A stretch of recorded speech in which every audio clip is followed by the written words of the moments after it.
world would be a better place if we could all like kind of build our businesses in that way. Yeah, and I think we've historically looked to big corporations, the government, all of these things to solve the world's problems, and then it really puts Hmm. us in this kind of victimhood of like, oh, we're just all so failed by our governments and the big, big bad companies. Where instead of just kind of complaining and acting like our hands are tied behind our backs, we're all incredibly powerful. Hello and welcome to episode 202 of the Wisdom in the Tangents podcast. It's a palindrome. 202. That's fun. I'm John Mansfield. I'm your host. I'm a photographer and business coach. And on this show, I invite other photographers, business coaches, life coaches, other experts into a candid conversation, and we talk about business, we talk about life, we talk about everything in between, and sometimes some TV shows that we're enjoying. And today, my guest is KT Mary. She is a wedding and editorial photographer based in Miami, Florida. You've probably seen her work in Harper's Bazaar, Martha Stewart Weddings, Vogue, Brides, just to name a few. She's also a passionate animal lover and conservationist. KT puts giving back first in her business to create a powerful source for good. And that's what we're talking about today, how you can create a powerful source for good in this world with your business. So let's get into my conversation with KT Mary. Katie, welcome to the podcast. I'm excited to chat today. This is going to be a good topic. I always love this kind of um, you know using your business for more than just like a paycheck. So I am very excited for this. But yeah, thank you for being on the show. Yeah, thanks so much for having me. I'm so excited to be here, and hello everybody. Thanks for joining us. Yeah, yeah. Well, okay. So before we kind of get into like who you are, what you do, all of that. I like to just like ask random questions. And I have asked some of the listeners to provide some random questions to just ask anyone. So the one that we got for you is from Caitlin, and she asked, what is your favorite movie song or score, or like a song from a movie? Oh my goodness. Favorite movie song. I mean, I'm a sucker for like a good return, rising again of the hero. So we Oh, actually yeah. just used I guess it's actually the original like Rambo, da-dun, da-dun, da-dun, da-dun, like like coming Oh, back. yeah, yeah. So I'm a good sucker for a comeback. So anything like that is right on point for me. Oh yeah, it just builds the emotions in Yes. in you as a viewer. It's just like, oh yeah, I'm ready. I'm ready for this comeback. Let's do Yeah, this. it's so I find it fascinating how music can really change the way that you uh, experience a movie. I've seen there's a few TikToks where they're like, "What is a movie scene that had a good song, but if you changed it to a different one, it would be so much better." And every time that they Yeah. change it, it's usually something like that, like from Rambo or like a Rocky or something like that, where it's just like building up. And I'm like, yeah, this is better. It just feels better. No, and I think this is like the beauty of collaboration. And I kind of sometimes get a little envious of the whole movie side of the world because it is so many pieces. But for example, I just Hmm. heard the story about Seal, and that song that he kind of became so famous about just only became famous because it ended up being the song that went in the credits of the Batman movie with Nicole Kidman and Val Kilmer. And before that, it was like it debuted at like number 80 on the charts, and it like totally transformed his career. So you just never know where music is just going to land. Oh yeah, yeah. It's crazy. I am a huge fan of cinema and film and all of that. I'm like, maybe one day I'll get into like cinematography, but right now I am very happy with photography. Uh, Yeah. but yeah, Well, cool. Well, I love that. Give us a little background of who KT is. Where are you based? What do you do? All of those things. Sure, sure. So, probably first and foremost, I'm a photographer, but I'm an artist at heart. Got my start really early on, went to photo school on a scholarship right out of high school. And so I've been in the industry now for over 20 years. and started out in fashion, but migrated to destination weddings. And I still do some fashion, mainly for bridal designers in the form of lookbooks and editorial work, that type of thing, but have really been focused on luxury destination weddings around the globe for the last 15 years. And I work together with my husband and business partner, Chad. I have a big fluffy dog named Rue. I'm a huge animal advocate and friend of the planet and all things sustainability, and really love, I mean, that's right. First thing I saw was your shirt. Love all things creating, Hmm. all things creative, and have really dove into the business, the creative business side of our work as well. And so I help educate other photographers and creative entrepreneurs as well. Yeah, no, I love that you mentioned that because like a lot of us, we're like creative at heart of just like, yeah, I'm an artist and like I love taking photos, but like the creative business side, it's just like Yeah. that business side of the brain is like, I don't know, I don't know. I will take photos, people give me money. That's the business that I know. Uh, so I love that you're like you've got that like kind of both sides of the brain going and able to help and walk through with other people who are just like I don't even Yeah. know, what do I need to be saving for taxes, what's going on, Yeah. and the answer is yes. By the way, you do need to be saving for taxes, but I love that. Okay, so you started in fashion. I did a little bit of like runway photography and like worked with a we did like a charity event, which was really fun. We had like people from New York Fashion Week come in and do a runway here in like little College Station, Texas. um, but like were you more of like that kind of fashion or more of like the editorial styled fashion shoots? Yes. So great question. I really got started, and the landscape was just so different than it is today. I mean, now weddings are just everywhere and all the rage and in Vogue and literally. And back then that was not the case. And I think the only weddings Vogue was featuring were like the royal ones and the Kennedys and whatnot. And Hmm. nowadays that's obviously, we've really kind of flipped all of that so much. And so I started out as a photographer's assistant, so I worked for fashion photographers, and this was really the heyday, especially of catalog. For any of our youngins in the room, like I don't know if you remember Spiegel catalog, like literally going to like page 77 and saying like, I'll take 22F and Ruby, and Yeah. that's how we did, how we did it. And that meant a lot of work for photographers and photographer assistants like myself. And so I started there and really grew into that industry, working all over the world, mainly, editorial, advertising, catalog, that kind of thing. But ended up becoming a digital tech eventually. Did my handful of production and assisting fashion stylists, you name it. Kind of was a vagabond of the fashion photography industry for about 5 years. Oh, very cool. Okay, Mhm. yeah, that is much more in depth than than I ever was. But it's so interesting how like everything has changed so much. Like just in the few years, when you think about like the long term, like even with photography being around since like late 1800s, and how just the past 15-20 years has changed so much Yeah, in the photography industry, in like how we buy and sell things, to where we're not flipping through catalogs and then peeling out that mailer and filling in what we want and sending it out and then waiting weeks and weeks. We're just like, cool, Amazon and done. 1 day shipping. yeah, It's going to be here tomorrow. yeah. But yeah, it's crazy. But that's really cool. I like that. That's like how you got your start and like getting into the world, which I see that fashion, definitely you pulled a lot of that into your wedding work too. Was that more intentional or just kind of like happened because that's how you had been working with fashion? Yeah, I mean, the beautiful thing about, I believe very much proximity is power. And I had the pleasure of being a first and a second and even like a fourth for some amazing photographers. And so when you just get to see how they work and go, you're literally their right hand. So you're scouting with them, you're figuring out the equipment order, you're the one helping to try to be two steps ahead of how they're going to want to light it, all of that.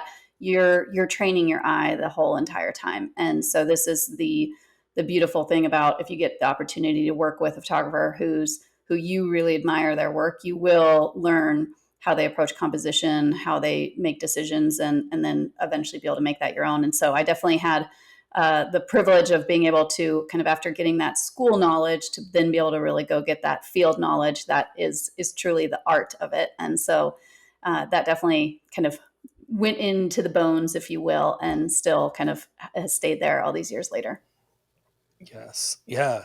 Yeah. That's such a great point of like surrounding yourself and like getting in there with with experts, with professionals, and just paying attention while you're doing that too.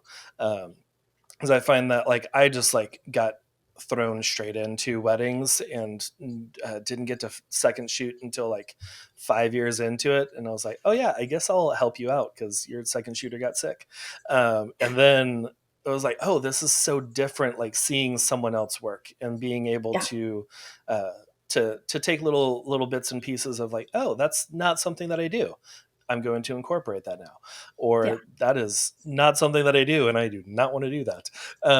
But yeah, no, I think it's really important, especially for those listening who are kind of at the beginning of your career, kind of getting into, weddings or fashion or, families, whatever it is that you're wanting to photograph or do, to surround yourself with professionals and just try and be around them as much as you can. Yeah. Yeah. I think it's a huge disadvantage actually for people that don't, for whatever reason. I think mainly because right now, which is the opposite of when I started, there's this idea of that you need to dive into the industry and then be like, on the top 10 list within 9 months or something. And I think it's just so, it's a huge disadvantage to not have the opportunity to learn from others, for sure. Oh yeah. We all want more time in our life. I mean, think about it. It's one of the best seasoning. I can't imagine a shepherd's pie without some time. What was that? Oh, yeah. No, that makes more sense. Okay.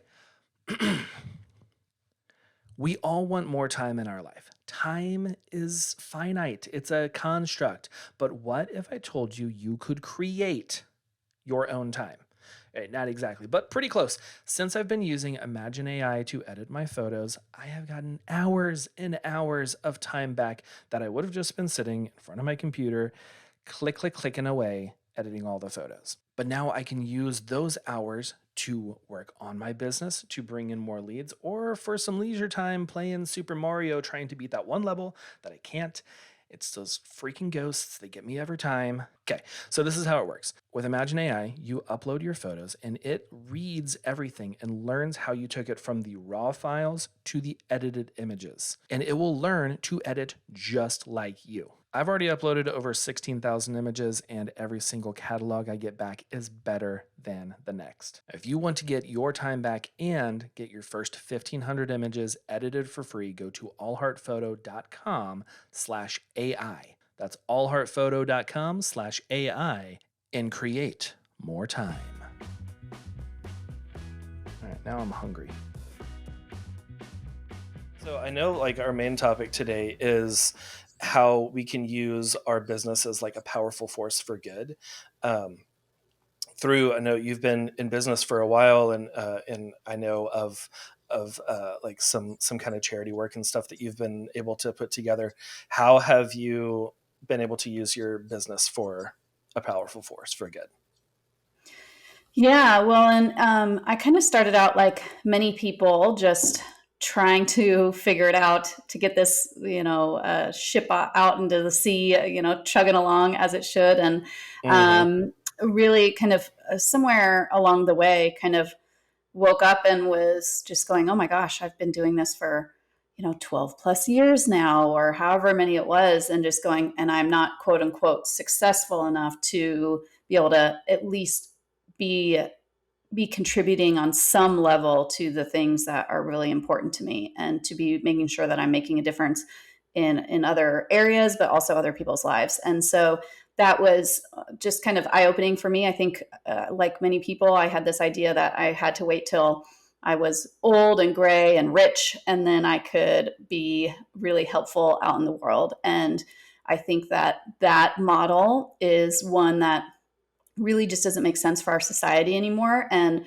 that being a force for good, it can really be baby steps. And so the first things that I started doing were just, at the time I had more time than money, when I was first starting my business. So I had one day a week that I was, Chad and I, my husband and business partner, we were volunteers at our local humane society, and we would go and walk dogs and do all the things. And it was like you went one day a week. And so that time we did that. And then later we started photographing the dogs, those types of things. And then later, as the business started to take off, all of a sudden time was becoming more and more scarce, but I started to have a little bit more money. And so I was really at that time not sure exactly how I was going to do that, but eventually had this kind of epiphany and realized that I needed to do something. And this really came from a story about the last northern white rhino in the world, a male, who at the time was being guarded by rangers 24 hours a day. And I was like, oh my gosh, this stuff is happening right now. It's not waiting for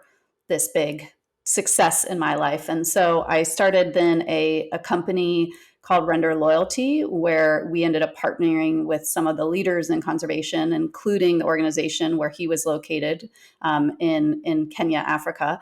And ended up partnering with two others and going and photographing the animals that they protect and selling fine art prints and donating back to them. And so that was about 8 years ago. And we've just kind of since gone on to partner with other organizations, including the American Wild Horse Campaign. And we donate a portion of all of our sales from our education business back to different causes, depending on the time of the year, kind of what is really needed in terms of natural disasters, but a lot of kind of earth forward causes. And so it's Mm-hmm. just been something that, as we've gone on, I've just incorporated it more into kind of the bones of the business model, rather than waiting like a lot of people tend to the end of the year and going, oh, should I make some donations before December 31st for that tax write-off? And so we just have gone ahead and built it into the business plan. Yeah. Oh, I love that. And I love that story of um let's see, it was the last white rhino? Is that what it was? Yeah, northern white Or rhino. northern white His name rhino. was Okay. Sudan, and he has since passed away. And there's two left in the world, two females, and they're his daughter and her daughter, and they're now doing a full in vitro program. If you guys want to look it up, you can look at the work at Ol Pajeta, what they're doing. But it's really amazing to try to save this species from the brink of extinction. So we're literally like watching a whole species come down to the last two and seeing what happens. Yeah. Yeah, it's crazy because like I remember in high school learning about like extinct species and like some we had some endangered species, but there was still like, thousands of them. And it never really felt like super dire, or it also didn't feel like present or like kind of Mm-hmm. relevant right now. It's like, oh yeah, that happened like, 10,000 years ago. It's not anything that we can really do or change or see, but it's still happening right now with different species. And I love that you didn't let the well, I have to be old and gray and rich before I can go and help and do Yeah. something, but actually, no, this is important, and it's important to you. And like that kind of that passion, like, for those listening, like if you're trying to figure out like what am I passionate about? Like, look for the things that like pull at your heartstrings, and that are like, oh, this is something I would love to help with if I could, but you actually can, and you actually were able to, which is amazing. And I love that you've also like tied that into like built it into your business plan too, and it's not like a last minute like, oh yeah, it's the end of the year, we need to donate X amount in order to like fall below this tax bracket or whatever. um, but it's something that's just like, yeah, every dollar in, we've got a certain bit that is going to a fund to help places. And I love that business model. I think that would be, I mean, the world would be a better place if we could all like kind of build our businesses in that way. Yeah, and I think we've historically looked to big corporations, the government, all of these things to solve the world's problems, and then it really puts Hmm. us in this kind of victimhood of like, oh, we're just all so failed by our governments and the big, big bad companies. Where instead of just kind of complaining and acting like our hands are tied behind our backs, we're all incredibly powerful. And so, Yeah. even if it's one of the most actionable ways that I think people could do is you could literally take every booking for the rest of this year. You could add $20 or $100 or $200 when you quote the job. You decide what it is, and you literally just tack it on to the price. Nobody's ever going to not book you overpriced because of $100 shift one way or another if you do it in advance. And you don't need to tell them what it's for, but you internally have it earmarked where that isn't my money. That goes straight towards the cause that I care about. And it goes straight into another account. Boom. And whether it's quarterly, we do ours quarterly. We just take that little fund and we donate it. And those little types of things, not only do they have great tax incentives that we've really reaped the rewards of over the last few years when we've been doing this, but also if you can build goodwill into your business and really tell people about how you use your business as a force for good and how you can be a spokesperson for a cause and bring more awareness, it not everybody is going to care. Not everybody is going to kind of latch onto that, but there are going to be some people that go, "Gosh, I just love that have this that you're contributing to the nonprofit for human trafficking or to whatever you name your thing." And somebody is going to also just go when they're looking at you and some other photographer being like, "I don't know why, but I really connect with this person. They really feel that." And the generation that's coming up, our next generation of couples, they care about this stuff deeply. They care about that your company is not just in it to do good work and make a profit, but it's also has a good person with a full heart that's making the world a better place behind it. So it's got great incentives for business growth all the way around. Oh yeah, yeah, and like that. So this is something that I've also incorporated in my business when I came to my wife like 3 months after we got married, and I was like, so I want to start a photography business, and like had this whole thing written out, and we didn't have a lot of money. We were living, paycheck to paycheck from our 9 to 5 jobs, and we saw this as an opportunity to be able to like take some of the funds that we were bringing in on this side job and go help the organizations that we cared about, that were doing things that were making the world a better place. So we had like set aside a certain percentage from the very beginning, and one of them that we had partnered with was is called the Archibald Project, and they do uh, they're both storytellers, husband and wife team, and they go and like take photos and videos of different orphanages so that they can share with people around the world so that their future families can find them. Beautiful. And that was something that like at a wedding show I had a little pamphlet there about the Archibald Project. I was talking to people, and there was a couple that came up and they were like, oh, what is this? I explained all of that, and she like just started crying. I was like, I'm adopted. This means so much that this is part of your business. And she was like, we were looking at a few different photographers, but now I don't even like, you're the only one that we want to work with now. and Aw, and it's not like I'm not saying like everyone should do this so that you right. get That's not business. why you do it. That's not Yeah. why you do it, but like it's an extra way of building that connection with people that Yeah. also share the same feelings and the same like they want the world to be a better place, and they see that you're out there helping do what you can do, and they want to partner with you and have that be part of their wedding day or part of just whatever photo shoot they're booking you for. Yeah. So yeah, I love Yeah, it. and if it's coming from the right place, if it's authentic, like you said, people have huge bullshit meters. So if you're just doing it like, hold on, let me Oh yeah. slap some logos on here to see if people will like me, people can see through that. They're so good at that these days. But I think also when you have, for anybody out there who's like, gosh, this is a tough season we're in, or I've just came out of a tough season, or I feel like I'm about to be in one, it's just another core motivator of if your goals are really just all about you, I always say they're not big enough. They really need to involve more than you, your family, your community, the world. And if you have more drivers for success, more reasons to go out there and make money and do well, you're going to have more motivation and more passion and energy, especially on the days that you feel like that's lacking. And so it's just another reason to attach these types of things to your business to just fuel that fire. Oh, 100%. I mean, like, I think back to whenever I was just, excuse me, I was just like single living in this like rundown, also kind of haunted house. And like, I had a job that I was making like maybe $900 a month. And it was enough to pay for my car and pay for rent and a little bit of food. And that was it. Like, I didn't have a lot of more motivation. Um, but once I had some goals of like, I want to live in a place that doesn't get below freezing inside the house, so my toilet bowl doesn't turn into ice. Like, like I had more motivation to get out there and like do other things or apply for more jobs, or higher pay and all that. So yeah, having that extra bit of motivation that's outside of just you or outside of your walls is huge.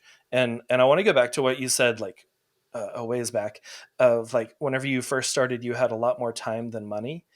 And that is a big thing because you don't have to have thousands of dollars that you can go and donate someplace or whatever. There's a ton of organizations that need photographers, Yeah, that need photos, like especially with the Humane Society, of like with really good high quality photos of these pets. People are much more likely to adopt them than a blurry iPhone photo of them just like cuddle like in the corner of a cage or something. It's like, oh absolutely. no, like yeah, a very well done photo is gonna mean a lot more. And for all of our photographers out there who are going, oh gosh, you're telling me to practice, but I don't have any work and everything, go try to light a couple of dogs with your flashes in a room and then try to get a dog to sit still and look you in the eye. I mean, this is like a photography boot camp. You will be, if you can Oh do yeah. this, you can handle a wedding, step and repeat. So I just think there's so many opportunities out there to go flex your muscles in terms of your craft and your creativity and be able to just get more experience. It's just one more, tool in your tool belt. Yes. Oh yeah. No, I love that. It is always good to go and practice more. Yeah. And do stuff that's like not in your niche. Like if you're a wedding photographer, don't just be like, oh well, I'm going to offer like a free wedding to someone, which could be helpful. And I've taken part of those of like giveaways and stuff and doing that. But like, yeah, like you were saying, like trying to light a dog that's just like doesn't know who you are and is maybe not super friendly. It's like, this is a lot. This is we're gonna they're gonna the work you to get that photo. Yeah, um absolutely. And you never know where your next client might be. So I think that's the other thing yeah. is I remember Brian Raffanella, he is a top planner and he got his start planning and events for charities, doing charity galas. And while those didn't pay much at all, when he finally kind of launched his career, his first clients were in that room and he went straight into the big leagues. And so I think it's just also when you're coming from that right place, the last thing I think you want to be doing is when you're feeling like you're low on work, just sitting at home, watching Netflix. Get out and do good, get some more experience, make connections. You just never know where it might lead. Oh yeah. Yeah, I am huge advocate of connections and just like building your community base. And because like with him, the planner, like he could have been there, and if he didn't make those connections, then years later they wouldn't have formed into something else. They wouldn't have Yeah. probably remembered who he was. So yeah, love getting out there, making connections, and doing things. So I mean, we've kind of already talked about like a lot of different reasons why it's like really important to be doing good in your business and to use your business as a force for good. Do you have any last suggestions for the listeners, like maybe who are don't know where to go, what direction they want to do something for good, but they're not really too sure, or like some next steps that people can do? Yeah, first off, anybody who is like, gosh, I would love to, I have, half a day every 2 weeks, or I have an hour once a week, whatever you have, time, money, knowledge, smiles, compliments, you name it. If you're challenged in like how to use that, feel free to just DM me anytime and I would gladly help you. This is kind of somewhere that I spend a lot of thought time about. So I have a lot of ideas there, but there's always something. So maybe it's that you're decent at photography. You could go volunteer your time at a school. There's so many after school programs or art programs, all this that have been defunded. And people just, unfortunately, kids these days aren't getting to learn arts the same way that they used to. There's, like we said, whether it's adoption of humans or animals, there's everywhere needs help and support. Our foster, there's lots of nonprofits around foster care for children that, once again, need great pictures of these adorable kids. There are all sorts of things. You could absolutely just help another photographer in your network who maybe needs some help. And all of these, you learn a lot by doing, but you also learn a lot by teaching. So if you can help somebody else to kind of maybe mentor them a little bit, you just never know where that's going to lead. And I think if you really come from a place of giving, so many people right now are a little standoffish. And I think the more that we can kind of realize a rising tide lifts all boats, the more that we all succeed, we all really prosper. So just come from that place, but I'd be happy to personally help. And like I said, it could be as simple as just for the rest of the year, your contracts, when you go to quote a job, just tack on $100 and decide in advance where that's going and just view it as not your money and just make sure each quarter that it goes where you allocated it for. Could be that simple. Yeah. I love that. I love that it's just super simple. Just tack that on. It's already built into the prices. Yep. And there's not like a, hey, so my packages used to be $3,000. Now they're 310 or Right. 3,100 or whatever. And like you can just build it into the price, restructure your Yep. prices, and that's it. Yes. And then it's just like a bonus that people are like, oh, you're using some of what I paid you to go do these amazing things. That's great. Yeah. So I love that. Yeah, absolutely. That And was a hopefully great you guys tip. are all doing custom tailored proposals already. So if you are, this is super easy. But if not, I have a workshop to help you with that because that's a whole nother thing. Yeah, yeah. Oh yeah, that is a whole nother podcast. We could go for a couple hours on that, I'm sure. But yeah, and we'll if you have a link for that workshop, I can throw it in the show notes too, Yeah. so that people can follow along and get that, because that is some really great information. Uh, Yeah, uh, absolutely. Yeah. Well, okay. So, KT, this was amazing. I loved our conversation. Before we kind of like wrap up, let people know where they can follow you and uh, and contact you afterwards. There's a part of the show that I like to do where we talk about what we're loving this week. It could be like a book, TV show, something like that. Really anything. What are you loving this week? Oh my goodness. Well, we are just finishing up a year-long remodel project, so I feel like we're in major like home mode of just doing all sorts of things like that. So I have been actually really loving composting, but in addition to that, I love these. They're stasher bags. They're a sustainable alternative to Ziplocs. And if you take Mm, one, and this is going to be very specific, so everyone stay with me, but if you okay. take one and then you take all your scraps like garlic scraps, onion scraps, herb stems, all like the carrot peels, you name it, put it in the stasher bag in the freezer. When it's time, then you can pull it out and you can just throw it in a pot and boil it and make your homemade veggie broth for the rest of the winter. So literally just from your scraps, any way to just be a little bit smarter and just not have to go buy a store-bought thing in a carton. I've been loving all Mhm. those little tips and tricks. Yeah. Oh no, I love that, because we're constantly like, especially this time of year, we're making a lot of soups and we're making Yes. stews and stuff, and we're going through broth left and right. Yeah. So yeah. Oh, I love that. Okay. Yes.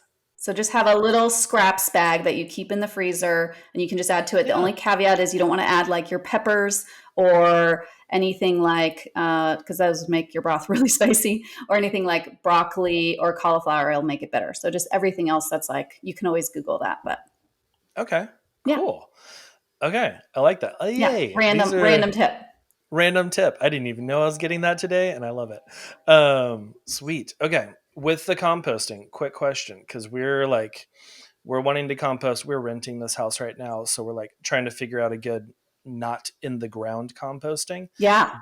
How is yours? Do you have like the turning like barrel kind of composter, or what do you do? Yeah, so I'm even more limited than you are. So if you can do it in your yard, you can literally do it like even with like a chicken wire and like put it around like that. And you can do homegrown. They also just have ones that are, like you said, the turning ones are just slightly up. I Hmm. actually were on the fifth floor in a condo right now as we're finishing up this project. So I actually ended up with a counter composter. It's from Lomi, Lomi, that literally you kind of throw all your scraps in there and you can click a button, and for like less energy than it runs a dishwasher, it will turn all that straight into compost. Wow. Yeah. Okay. So for my Nice. city dwellers, that's a great option. Yes. Yes. And you can Yeah. also, most farmers markets will accept compost. So that's the other thing, is if you can have like a compost bin, even you can just take it all. Obviously, the benefit if you're making your own is that then you can repurpose it in your own garden, which, uh, you know, the benefits go on for days. Oh yeah.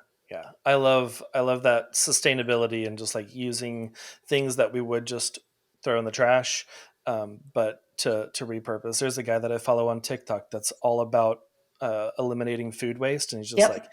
whenever you peel the potatoes, don't just throw away those potato skins. Like, soak those, throw some olive oil, some salt and pepper, pop them in the oven, and then you have like little potato chips. Chips. I was like, Yeah.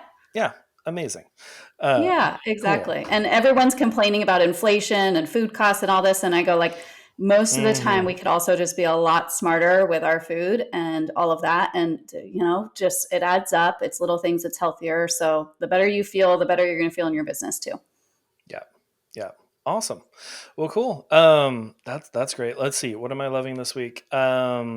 I I recently finished a show on Hulu, that I thought was really good and very interesting, kind of mystery type. Didn't really know what was going on. Things kind of plot keeps changing a bit. Called The Other Black Girl, and it follows. I think they're a magazine company, and like she comes in as like an assistant writer, or a writing assistant, and like there's only one other black girl in the company, and like it's Mm, just this whole thing of like, uh, I don't know. I can't really talk too much without giving away some of the twists, but it was really good. It's like maybe 8 episodes or so on Hulu. cool. But yeah, I thought it was really good. The acting was great too.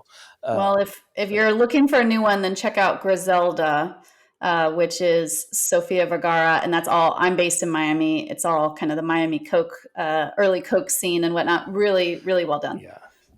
Okay. I saw a trailer for that and I Yeah, immediately added it to my list. I was like, "Oh, this yeah, is going to be good." yeah. Check that And one out. like, yeah, it looks like, yeah, kind of like that Kingpin type Yes, drug lord, kind of shoot 'em up movie, and yeah, I'm like, yeah. this is going to Based on a be true story and a even woman better. badass. Count me in. Oh yeah, 100%. Yeah, and Sofia Vergara, like, she's amazing. I always love Yeah. the stuff that she's doing.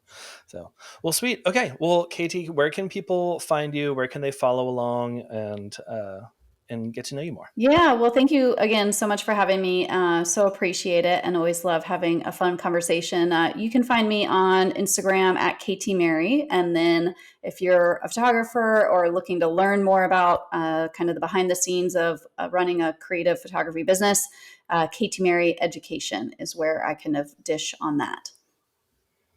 Sweet, awesome. Well, I'll have links to both of those in the show notes, so y'all, whenever you're listening, you can just scroll on down and then go follow KT. Cool. Awesome. Well, thanks Well, again for being on the show. I really enjoyed this. yeah, thank you so much. Have a beautiful rest of the day, everyone. Thank you for listening to another episode of the Wisdom in the Tangents podcast. As always, you can check out all the things in today's episode at podcast.allheartphoto.com. This podcast was recorded in front of a live audience. You can join us next time on YouTube, on Facebook, where you can ask questions as I am talking with my guests. It's fun, interactive place where you get to kind of interview my guests also. Be sure to follow us on Instagram. The show is at wit.pod. KT is at KT Mary, and that's KT, like the letters K and T, and then Mary, Merry. She is also, her education is at KT Mary Education on Instagram. And you can follow me everywhere at All Heart Photo.